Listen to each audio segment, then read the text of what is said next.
Yes, people, welcome back to From the Ground Up podcast. Today we're down here at White Fox Recruitment with Luke. I'll introduce Luke, but he's got a pretty interesting story that I think we should definitely cover. So today's guest is Luke Hemmings, the founder and director of White Fox Recruitment. Luke launched White Fox in 2019 with a mission to do recruitment differently, putting people, purpose and real connections first. In just a few years, White Fox has become the most reviewed and awarded agency on the Gold Coast, scaling to a 7-figure business and redefining what high-performance recruitment actually looks like. Before recruitment, Luke had a standout career in Australian media, becoming the youngest FM content director in the country at just 19, working across radio, journalism, real estate before bringing everything he had learned about people and trust into business and the recruitment space. Luke's story is one of resilience, disruption, and leading with heart. And I'm really keen to unpack his journey, his leadership style, and what people can learn from the way he builds relationships and businesses. Luke, mate, welcome to the podcast. Absolutely. Appreciate you coming on, mate. No worries. Appreciate it. Mate, take us back. So, how'd you get into recruitment? I guess is the main thing. Yeah, no, look, interesting story, and I guess, great question. I think for me, it was a really unorthodox entry to, I guess, the industry. For me, I was working in property at the time down on the South Coast, New South Wales, and that's, basically where I spent a lot of my teenage years. And I got to a stage where in property, I was just kind of looking around, and I would say I love the work. I love the human connection and element. And I think that's where, you look at my career and what I've done, as you said, Australian media, print, journalism, radio, there's a common denominator. When you look at it, it all comes back to people and storytelling. Sure.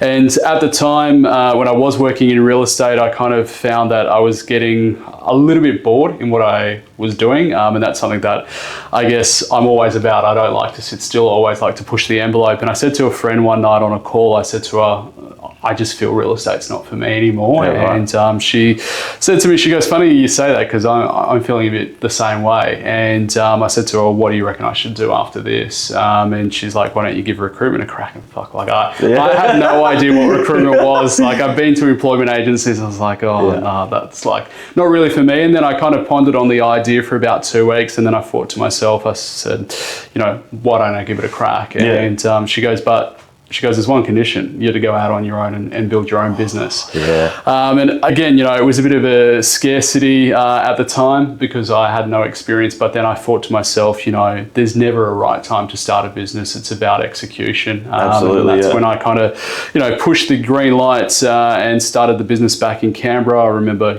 working out of a little dingy kind of co-working space with like literally no experience in recruitment. It was the kind of whole fake it till you make it approach. Yeah. And at the time when I kicked off, it was very uncharted waters. Literally like a week into the business, there was the black summer bushfires down the coast at home in Bateman's Bay, which restricted the main thoroughfare through to Canberra. I was commuting pretty much the first 3 years of having Canberra. Wow. 4 hours a day in the car. So that was one issue that we contended with. Second issue was COVID, trade halts. On the back of that, we literally, when I first started, moved out of that co-working space into bigger premises, brought on a team of 9 staff, and then literally had to scale back overnight during COVID from 9 to 2.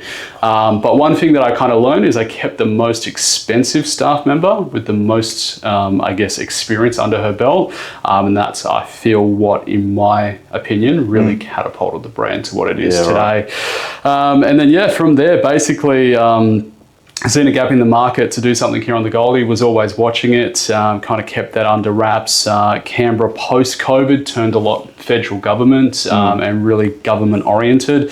Migration's huge there. And, when you look at kind of my niche and what I've done here in recruitment, it's, for me, it was really kind of focusing on the SME operator, so the small to medium-sized businesses, and just the opportunity that presented itself here on the Goldie was fuck, if I don't jump at this opportunity, I'm going to miss the boat. And I look back to, when I first started in recruitment, it was never the right time. It was about execution. So come up here in July of 23, spent about 5 weeks here, just canvassing the market. And I was like, again, it's all got to fall into place for it to work. And I think from, the get-go, the telltale signs was there. got literally a rental property the same day and commercial office space. And I was like, if that's not a sign, that's heavy. Yeah, it's a lot of responsibility. 100%. So I went back to Canberra, said to the guys back there, obviously post-COVID, we ended up building the team size back up from 2. We had about, I think, 4 by the time I pushed play on the goalie, and I said to them, you're either in or out. And then, all of them said to me, you're making a big mistake going up there. And then literally from day dot, it was just, foot to the throttle. And, here we are today, year on year since 21 as the number 1 brand locally across ACT and Gold Coast. That's wild, eh? Yeah. What an achievement. Thank you. Going back to, I think you've got a really interesting childhood as well, and I want to speak on that. So where did you grow up? I grew up and spent most of my time in the New South Wales Southern Highlands. Okay. So Bowral, Mittagong way, that's basically where I spent a lot of my childhood. My grandparents, before moving to the South Coast, they were in Sydney, and also kind of, devoted a lot of time between my parents and my grandparents as well, but the core of it was Southern Highlands. Southern Highlands, okay. Yeah. So, mate, obviously, for people that don't know, you grew up single mum? Mm-hmm. Okay. Up until would have been the age of 8, to when my parents separated. All right, so you're 8 years old when your parents separated. That's a bit of a weird time at 8 years old, eh? Because you're still young, but you have a bit of an idea on what's going on. Correct. So going back to that, and I think a lot of people that take things and they just run with it, I think it comes from a childhood perspective. How did that affect you growing up as a single parent with your mum and all that stuff? What the things you saw and grew and experienced. Do you want to speak about that just a little bit for the viewers? Yeah, 100%. I think, at the age of 8, as you said earlier, it's that kind of, I think it's on the cusp of, you're still kind of going through those early childhood years, but you still have a sound understanding of what's going on around you. And I think for me, growing up without dad kind of in my life from the age of 8 taught me a lot of resilience. And it was a time where I kind of had to essentially step up. It's like, I really have to be there to support mum. Mum's supporting me solo, and just, I guess, what I was exposed to in the lead up to their marriage separation, and kind of seeing my mum, pick me up from school one afternoon and, go to the bank to withdraw cash at the teller, and the teller's told her, there's no money in any of your accounts. Then she's walked out of there bawling her eyes out. Ends up that my dad's, gone overseas and put through their entire property empire in drugs. And it's just like, from there, that was kind of, just witnessing my mum's life fall apart in front of her, and just the stability that she provided post that, it just blows my mind as to how someone is so strong. And I think that's, that was the foundations, I think, for me to realize if, someone can get through that and kind of lose absolutely everything to their name, rebuild themselves, and come out the other side of that, I think, that just proves that, adversity can sometimes be the foundation for the biggest comeback. 100%. What a person, eh? Yeah. Like, to be able to do that, that's crazy. Yeah. So obviously you said that you were exposed to a lot of things that maybe aren't so nice to see at that age. Sure. So how? Because I think you incorporated your mum in the business. Did you? Is that right? Yeah, correct. So back when I first started Canberra, before I moved out of the co-working space into premises that we actually leased, I said to her, look, it'd be great to have some of your experience. She'd come in kind of assisting with a bit of accounts and stuff in the early days. Yeah, and then I said to her, look, I'm kind of over, the people side of managing kind of the water cooler chats and photocopier chats. And she's like, I'll come in as managing director. So up until I come up here to Canberra, she was basically leading the show with me. Wow, how cool is that? And obviously, growing up without dad, that obviously created such a strong bond with mum. 100%. Just like anyone. But in terms of, growing up and making that leap from going, right, I'm 8 years old, to being like, right, I need to be a young man, like straight away, pretty much, and stepping into that father figure. Did you have any siblings growing up? No, single child. Single child. Yeah. Lucky. The spoiled one. Yeah, that's it. Yeah. So how do you think growing up, maybe the way you did, how do you think that now assists you within your business to maybe help lead other people and be a bit of a support network? Maybe something you needed when you were growing up. Sure. Look, I think, I've always been the one, and I think, it's taught me a lot of lessons as well, is I've always kind of led from a place of head, heart and soul. Yeah. And that's, has got me in trouble before in the past where, people have taken advantage of that. But my whole leadership style in kind of anything that I do, and even friendship circle as well, is the whole philosophy of never above, always beside. For sure, yeah. And I saw that thing that you really shared on your socials the other day, and I think that's one thing that you really is good at. It's just being. I think that's what a lot of people need to realise. You're not above anyone else. Correct. But to lead, you're next to someone. You're that shoulder to cry, and maybe at times you probably had that. 100%. I had a staff member in my office the other day, close to tears due to a family, tragedy that occurred. And, it's like, at the end of the day, how can I help you? I'm not that kind of leader that is... Not big and scary. Yeah, not barking orders or telling the team what to do. It's, they know when they need to get in and get shit done. But at the end of the day, it's, me walking beside them. They've got their own goals at the end of the day, but when they're under my roof, it's my job as a leader to make sure that one, they're reaching the end goals that they've got. Two, they're reaching the commercial objectives of the business. But three, how can I best support them? Yeah, and I think out of kind of anything that I've done in the course of leadership, it all comes back to people at the end of the day. Yeah, and doing it with authenticity, I think, is important as well. Do you ever get over people? I would say there's certainly people that grind my gears. Yeah, for sure. And there's certainly, days where I knock off work and I think, fuck, I need to go to Cost and get a colada or something to kind of wash away what's happened today. But at the end of the day, I love what I do, especially in recruitment. It's so people-centric, and to be able to come in here and know that you're doing something with purpose, whether you're changing, a candidate's life or the overall trajectory of a business, I don't think there's many careers where you can do that in one day at both ends of the spectrum. 100%. So for people that maybe own businesses that are watching, what does White Fox do? Look, White Fox Recruitment bridges the gap between ambition and opportunity. We're a generalist recruitment agency, moving more into the advisory space as well, where we're kind of solving hiring issues long before a company takes a role to market, and essentially, bridging the gap between ambition and opportunity. Yeah, for sure. So how when you're building a business like you have, what's the most important things that you found to incorporate? Is it, like you say, people having their own goals and the business having a goal? Is it maybe creating a safe space for people? Is it something else? What's something you've learned that, is a fundamental that you think most people should incorporate in their businesses?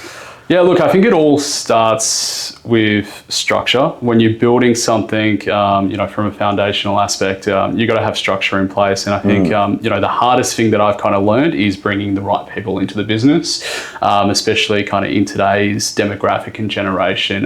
People are so, I guess, heavily focused on money, which is great. But one thing that I found when building a business is you've got to align yourself with people who buy into the mission, vision and values. They can't be, kind of just have their own direction. They've got to invest into the business. And I think that's, what, again, has made the brand so successful. Don't get me wrong, we've certainly churned through stuff. But, a great mentor of mine, Harvey Judden, said to me, he's like one day on a coaching call, he's like, you've got to go through that churn and burn approach of finding the right people. And, for us, we're consistently hiring. It's, not about putting up a role when we need it. Sometimes in business, the right people won't come along at that time when you're hiring. Of course, So that's been big for me, people, and really aligning myself with, I guess, like-minded individuals externally as well. Making sure that you're partnering with the right legal advisors, right accountants, and bringing those people on the journey with you as well, I think kind of, set me up for success there. For sure. And a lot of people, maybe if I just want to go back to maybe upbringing. If a lot of people have had a bit of a rougher upbringing, they can sometimes get themselves stuck in a bit of a trap and a bit of a spiral. Sure. Well, is there something that when you were growing up, you sort of said to yourself, or you had a vision, and how did you just go from not falling down in that trap and that depressive state and maybe come out the other side in a more positive way? Look, great question. I think for me, it's never been blue skies and sunshine. It's certainly been one hell of a ride. There's been bankruptcy, liquidations. I've tried to take my life 3 times. Wow. You know, it's the little shit that people don't see that goes on behind the scenes that are kind of, you know, quick to go.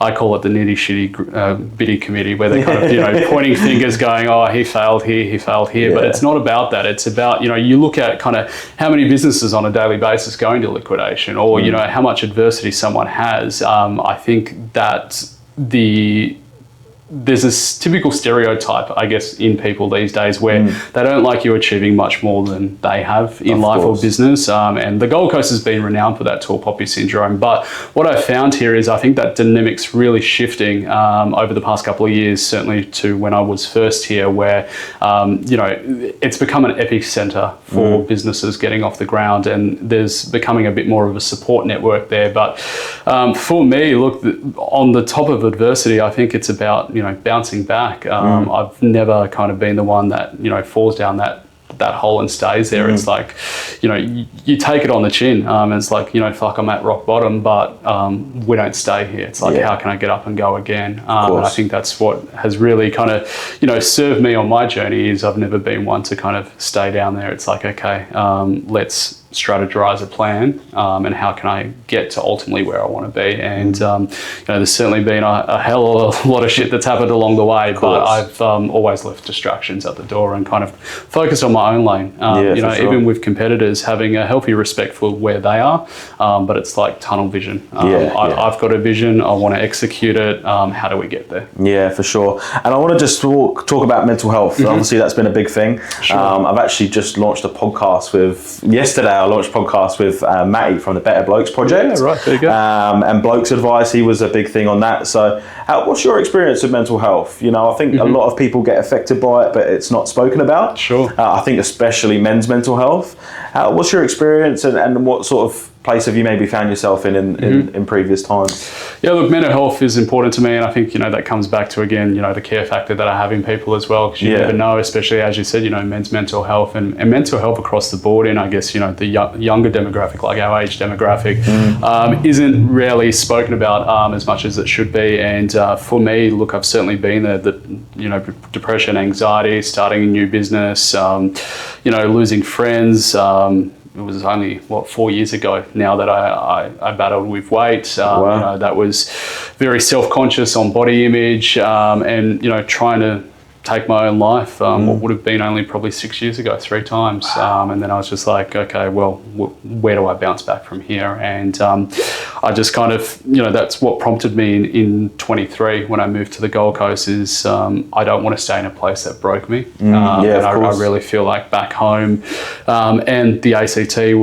it's just so restricted in what you can and can't do there mentally, and I wanted to be in a place where, you know, there's completely different people, mental health's great, and I've got to say, like, I have not looked back. Moving here was the best decision I made. Haven't been back since, and I don't plan to, but, you know, it's about, you know, living by that mantra of it ain't weak to speak, and that's something that I have always tried to implement in people around me is, you know, they can come to me as a shoulder to cry on. Yes, I may not have all the answers, but as I say to my guys here on a day-to-day basis, if you don't talk, I don't know what's going on, and I can't support you to the best of my ability. Where they know now, they can come grab me, like my staff member the other day, you know, had a shoulder to cry on. He knows that he can come in to my office at any time. Same with my other guys as well. And even, you know, around the community here in Southport, that's why I love practicing recruitment here, is there's that tight-knit community kind of, you know, where you bump into people every day. Even, you know, some of the less fortunate out on the street, having conversations with them, checking in with them, making sure, you know, their mental health's in check, because you never know at the end of the day what someone's going through. You know, there's more to looking at someone at face value. You never know what's going on inside. Yeah, that's I think a lot of people, like you say, tall poppy syndrome and all that, especially on the coast, and, you know, a lot of people will put out a persona, especially on social media as well, and everything's great, and maybe behind closed doors actually not. Definitely, and I think, you know, that whole kind of, you know, shift of social media, Instagram, TikTok, what have you, it's been the, you know, trap for many people. You know, the way I look at it is it's always a highlight reel. It's never, you know, what is really going on in someone's life. For sure. Even, you know, whether they're doing great or bad, some people use it as an outlet to boast. Some people just, as I said, share the highlights. But unless you really strip back the core of somebody and have those discussions that a lot of people are afraid to do because they feel, they're probably going to get judged over it. You never know what someone's going through. Yeah. And with like your experience of mental health, do you feel like a lot of people, maybe yourself, maybe just squashed it down and it came to a head and maybe you didn't speak about some of the issues? Or do you think it's just a big build up over time? Or was it quite a short build up? Or? Look, I think, for me, every individual person's different, but I think for me, it was probably a build up over time that kind of was a bit of a domino effect and kind of spiraled as the years got worse. I think a lot of mine was probably contributed to the marriage breakup that my parents had. I had a very close relationship with my dad prior to them separating, and then on the back of that, was always an active kid, was racing competitive motocross growing up, was always active, and then when they separated and went through high school, that's kind of when I battled with weights, tried a few different business ventures straight out of high school that didn't go well. That kind of, again, was a bit of a domino effect that kind of led to mental health issues. So I think for me, to answer your question, it probably was a number of things that contributed to it. But again, it's like, I'm fortunate that I've come out the other side and kind of, mental health's in probably the best kind of space it's been in. But there's, times every day where I kind of go home and ponder on things. And for me, like, I'm an overthinker, so I'm always thinking the worst. But it's... I'm like that too. it's crazy. And, so many people are. But it's, I've kind of learned to... A psychologist said to me actually once, she's like, the biggest problem with you is you don't know how to park stuff on a bookshelf. And I go back to that mentality. She's like, you deal with it when the time comes and you need to deal with it. And that's how I look at it now. Why sweat the small stuff that can't be sorted? I'll sort the shit out when it needs to be sorted out. So that's the way I frame and kind of look at stuff now. And, it's certainly helped. Awesome, yeah.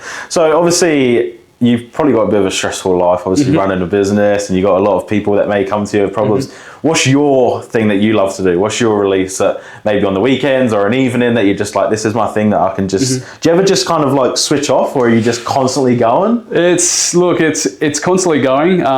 Again, the Gold Coast market is one of those markets where you got to have your finger on the pulse. And it's a market that's, forever changing.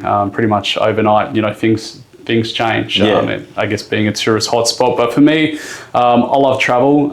If, the head gets a bit cloudy at times, I'll just jump on a plane and go somewhere and do a little bit of a kind of 3-4 day vacay to reset and realign.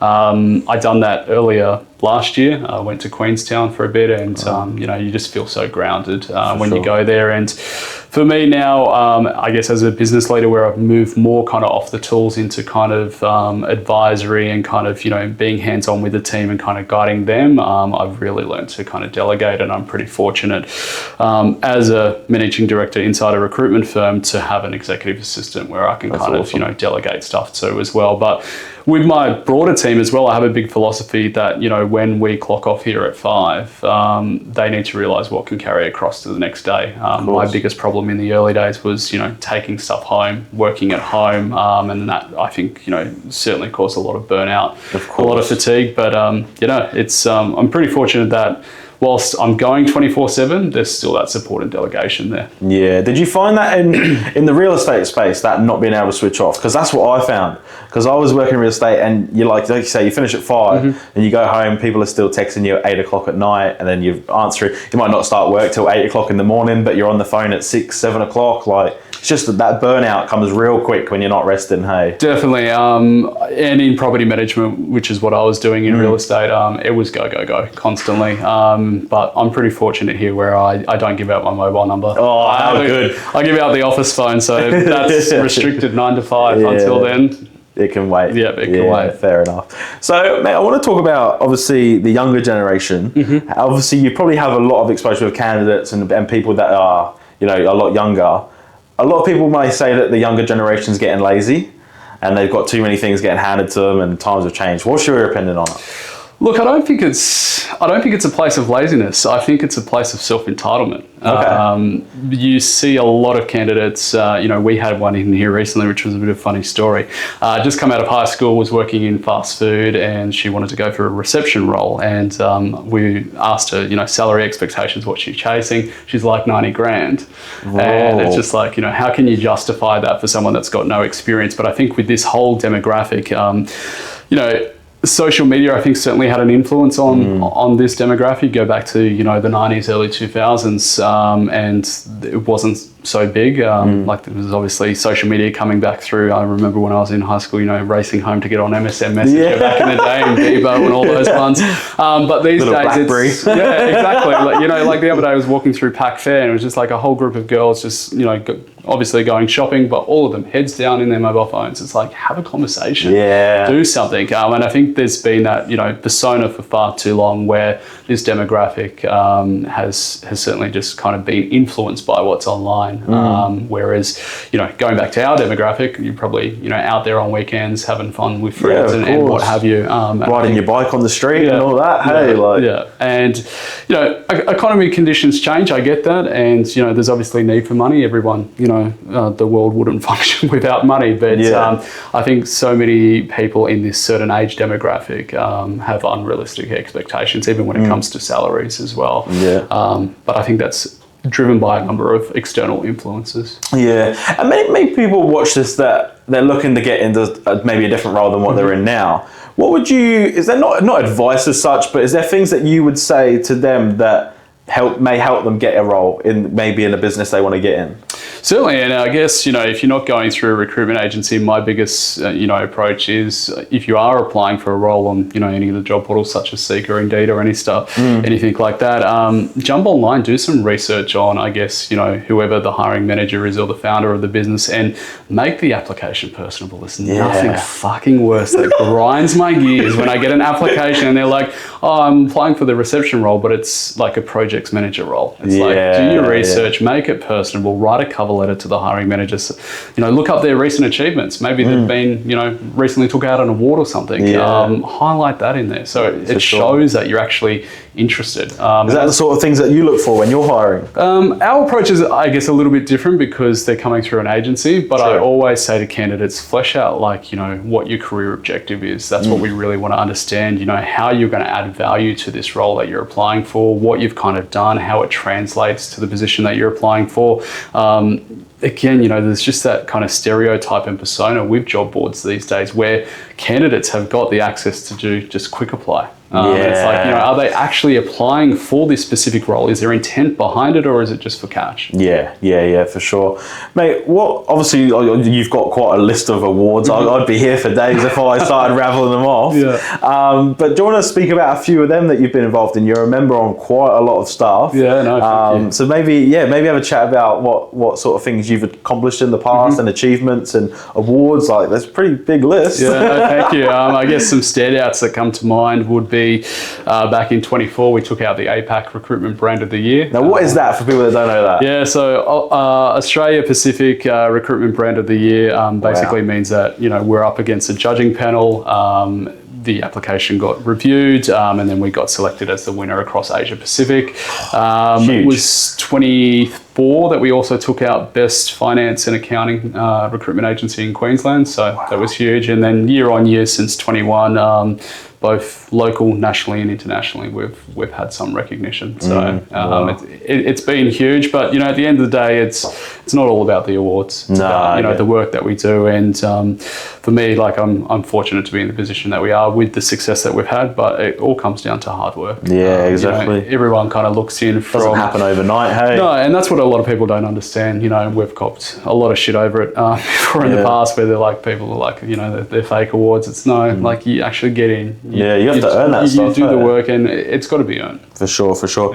Mate, I want to speak about a little bit more about this generation, but in terms of AI and all that, is that something that you've seen a bit of something weaving into the recruitment space? It's actually funny. One of my good friends owns an AI automation agency. Here we go.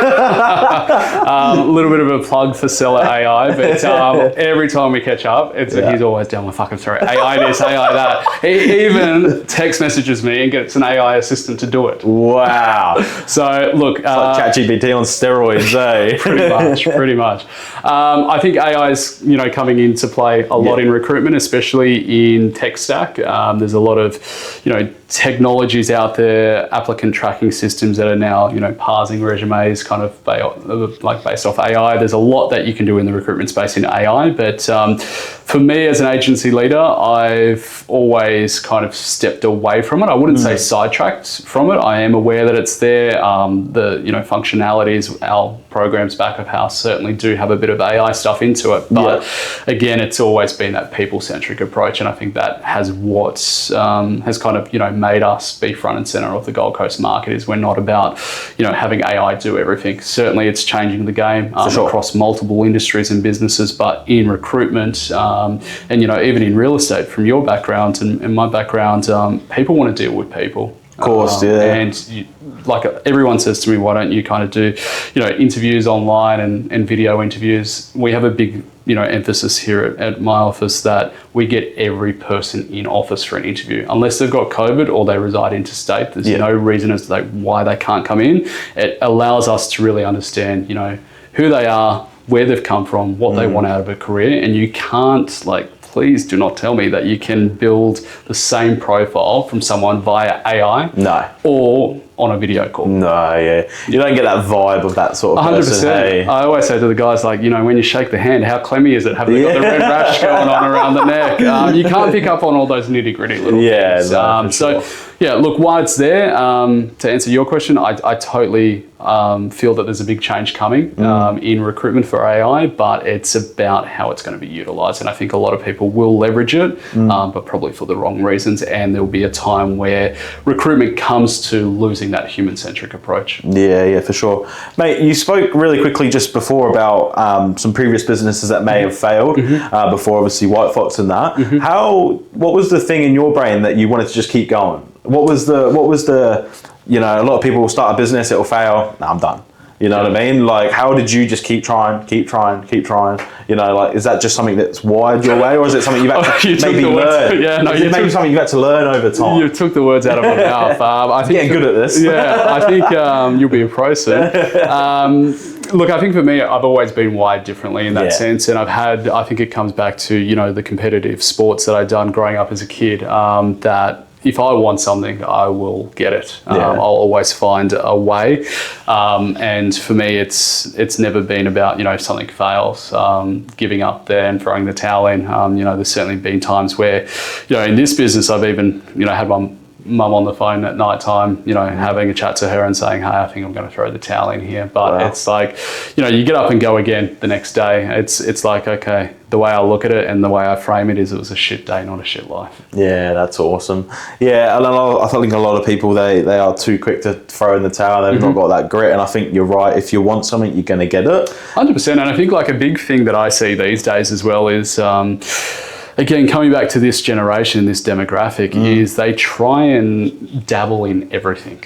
All the side hustle projects. It's diversify your eggs into different baskets. So, if, for example, if White Fox fucked up, we're starting to implement an advisory division where we're advising businesses on recruitment and kind of, strategies around that. But people that just kind of go A, B, C, jump and hop. How is there consistency there for a brand to, grow and be built? Yeah. Do you think it's important to not put all your eggs in one basket? I definitely think so. I think diversify, certainly. Probably go, maybe 2 or 3 options max. Sure. Build them as a bit of a umbrella. So always have your core, and then, where can, for example, our business, White Fox Recruitment, we're a recruitment agency, but there's other avenues we can go and spread off that, not create a completely separate business. And I think that's where a lot of... That's cool though, eh? That's good to have. A lot of people kind of get confused, but 100% diversify your eggs in, to different baskets, because at the end of the day, you never know what tomorrow's going to bring. Of course. And you need to be prepared. Yeah. You said about you've gone on a bit of a body transformation and obviously weight and things. There was a time when your physical health reflected what was happening internally. How did weight become part of the story? Look, I think weight become part of the story going back to, I guess, the breakup that mum and dad had and the universities that I had been through from an earlier age. And then, going through high school, kind of reflecting back on, he was the bigger kid, that kind of stereotype that, people kind of label on people that are a little bit bigger. When I was in Canberra and I started the business, life was really different in the sense that I was spending 4 hours in the car commuting to and from the coast every day up until it would have been January of 23 when I moved up there, and then July of that same year I moved here. It was more about convenience for me. I wasn't getting home to kind of, back to the coast late at night. Never been eating the right things and stuff. I wouldn't say kind of, the fast food like Macca's and KFC and all that kind of stuff. Never been kind of one of those people. I was always more kind of, like Chinese, Thai, but you kind of look at those type of foods and how dangerous they are, especially if you're consuming them, on the frequency that I was, and just living that kind of, unhealthy lifestyle where, realistically someone shouldn't be in the car commuting 4 hours a day for 3 years. And that's kind of when I, kind of looked at what was really going on in life. And I thought to myself, if I don't do something now, something, drastic is going to happen. So what sort of weight did you get to? 150. Yeah, I was a huge motherfucker back in the day. Big boy? Yeah, big boy. And then, kind of going, okay, well, fuck, like, where do we go from here? And I was like, again, that whole mentality of I don't want to stay in a place that's kind of, broken me. I want to kind of put everything behind and kind of reshift, my whole lifestyle. So was that just a decision over time, or was that like, was there a moment where you just looked in the mirror and you're like, I need a bloody change? Yeah, look, it was a moment that I looked in the mirror, and for me, it was kind of when I come up here on the 5 weeks holidays, that's what kind of gave me a lot of surety. It's just like, I think there's a lot to do business-wise here, but I think it's also a place of transformation as well. You look at the Gold Coast and, there's people out running at, stupid o'clock in the morning. There's that start early type place, eh? Like, going back to UK, like, mate, you look 5:30 in the morning, no one's around. Like, you go surface 5:30, it's like middle of the day, Exactly. You know what I mean? So I've always been, one to get up early, and it was just, looking at business opportunities and personal opportunities, it was side by side. It was a no-brainer. And then, ended up coming up here, getting stuck into fitness, PT, and now down into the 80 kilo range. So how good. Awesome. No, that's an awesome transformation, eh? What does early exposure to adult realities do to a child psychologically? Good question. It's one of your questions. Look, it is very kind of interesting because, again, every person's different. But I think for me, going back to kind of my childhood and, what I kind of witnessed at a very young age, drugs, violence, a bit of prostitution with my dad. He was kind of involved in that whole Sydney, red light district. Underworld, of being exposed to that at a young age. I feel, in my opinion, it's something that, no kid should be ever exposed to it at a young age like that, and even through kind of, a bit of the teen years as well, because once they separated, there was still a few years after that where, he was still lingering and kind of being exposed to that as well. And that, I think, had a huge, psychological effect on me, coupled with the weight stuff as well. And I think it just kind of, all accumulated, and it was super, super tough to get over. But for me, I kind of got to a point where I was like, fuck, I need a bit of help here. I can't do this alone. So ended up getting, some therapy and took that advice on board and, again, come out the other side. So, awesome. But I think overall it plays a huge part. Mate, in terms of going back to the start of business, in your opinion, what's been the hardest point in your journey in White Fox to now? Or what's the part that you've really thought, I'm really struggling here, or what's the hardest moment? Yeah, look, I think for me, probably the hardest moment in the whole journey would be, the misconception and kind of persona that people have labelled from the outside. You know, they've seen a lot of success very fast, and a lot of people think that, you know, it's been obtained through ill-gotten gains, and it certainly hasn't. You know, for us, it's been about getting in here, slaving away, doing the grind, and I think a lot of people don't understand that I had my sights set on the Goldie before I come here. I knew that what I was getting into, and it was kind of, you know, never the kind of stage where I got to being in Canberra and saying, hey, we're coming to the Goldie. It was more about kind of, okay, let's disrupt the market from day dot and let's do it properly. And we kind of come in, I remember saying to the sign guys here on the Gold Coast, I said, let's revamp the marketplace. Let's rebrand it from the day that we open. And just about pushing the envelope, doing it differently. But I think that's kind of, again, you know, that success, that fast success has certainly lost a lot of friends for me. And being, you know, devoted to the business, you know, turning down, you know, weekends out with friends and kind of, you know, those opportunities, I think that's certainly been a struggle for me as well.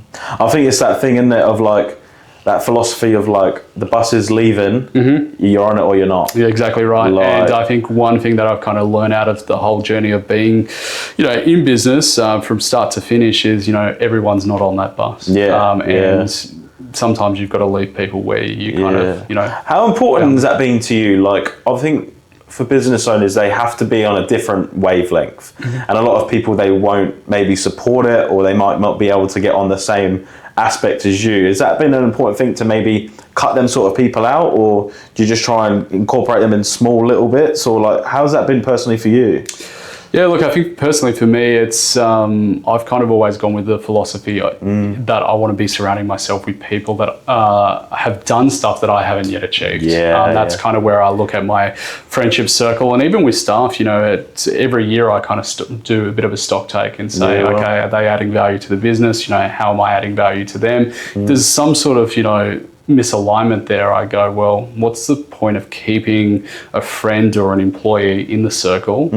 If I keep them, I'm doing an injustice to them and an injustice to me. I'm not growing, they're not growing, and we're not serving each other value. It's like dead space, hey? 100%, and I think, you know, it's important to understand both of those circles, and that's something that over probably the last, you know, 3 to 6 months, I've kind of gone through a big transformation with, and kind of cut off a lot of people. It's like, you know, what value are you adding? So I think it's certainly important. Yeah, for sure. And then I'll go on to my next question, which was, how did discipline with food, training and structure change your mindset?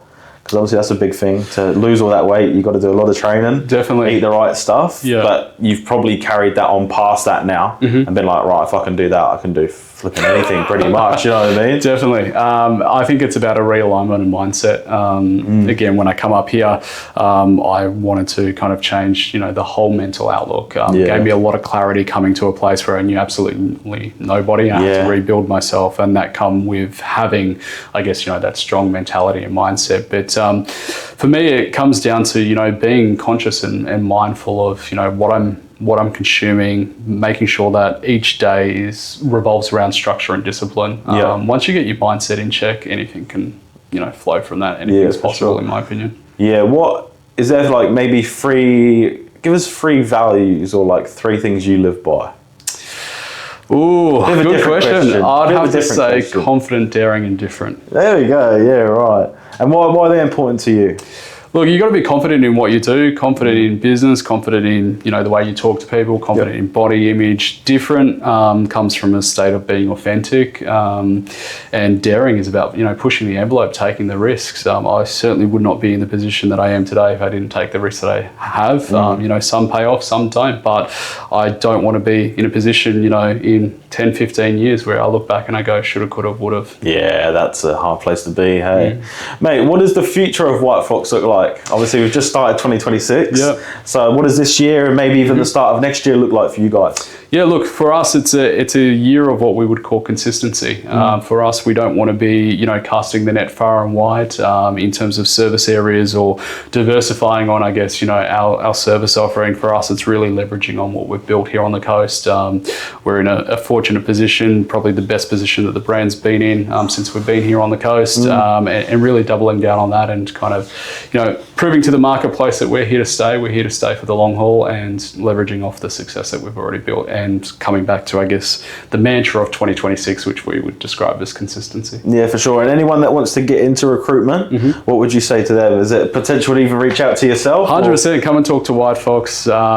Myself, I've always kind of, looking, as I said earlier, proactively looking for talent. Of course. I think what a lot of people don't understand with recruitment is such an industry where there's so many transferable skills. It comes back to that common denominator, which is people. And a lot of people don't understand that, whether that's construction, real estate, hospitality, whatever it may be, reception roles, there's always kind of a common alignment and common denominator, which is people, and that's what recruitment is. It's a people industry, and you don't know unless you try. Yeah. What do you think? Obviously, going back to people, you get a lot of different types of people will probably walk in the door. Is there something that you've learned about human connection that maybe you've incorporated, or maybe you haven't, but maybe that people that don't have that maybe human connection with others? Do you think is there a thing that maybe you could say to people that can help human connection, or how important is it? Definitely. I think, for me, and I've learned this probably the whole time that I've been in recruitment, is you never judge a book by its cover. Of course. One, you don't know what someone's going through, but in recruitment, it's a tricky game, because a candidate or anyone that kind of walks through the door has got to have the confidence in being able to tell you what you need to hear. And you need to, I guess, have those skills that you can extract that information from people. And, some people aren't cut out for recruitment. Some people can't do it.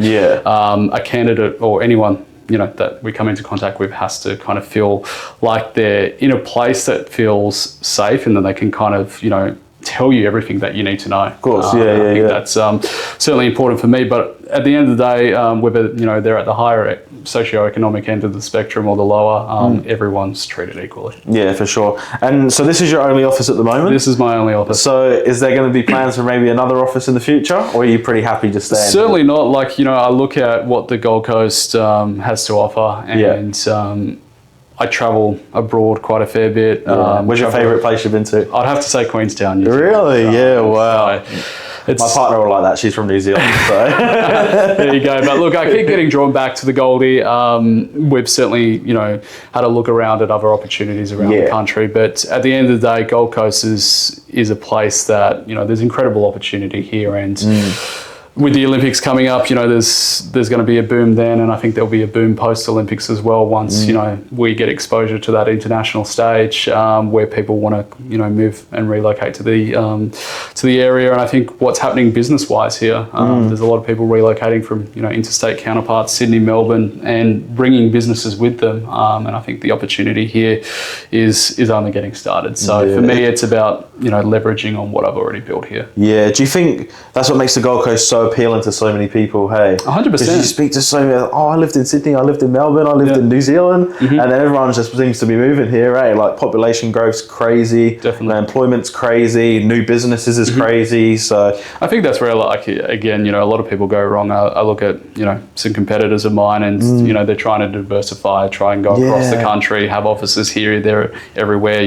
dabble into e-commerce, kind of all construction trades, and then do a whole heap of other shit along the way. But I think it's, you do something exceptionally well, what's the point of, chasing silver when you've already got gold? Yeah, if it's not broken, don't fix it. Exactly. Mate, I'll hit you with the last question, and I'll ask this to everyone. Please. If there was one piece of advice, life or business related, what would it be and why?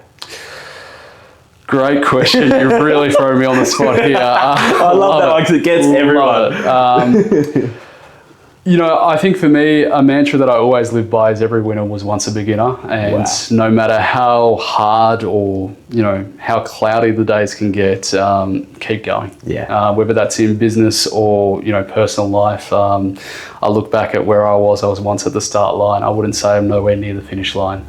But it's about getting up and having that, athletic kind of mindset of getting up and going again. Adversity for me, prepared me for the ultimate comeback, and I keep going back to that mantra every day when I have, negative thoughts or opinions or it's a shit day. Every winner was once a beginner. That's awesome. No worries, mate. Appreciate Absolute you. pleasure. No worries, Thank mate. you. And yeah, so I'll leave all your social medias and all that to the page, and business and personal, whatever, in the link below. But yeah, if you've not already headed over to White Fox, head over to them, get in contact with Luke if it's something you're interested in. And yeah, I'll see you on the next episode. And make sure you hit subscribe to this guy. Subscribe. Peace.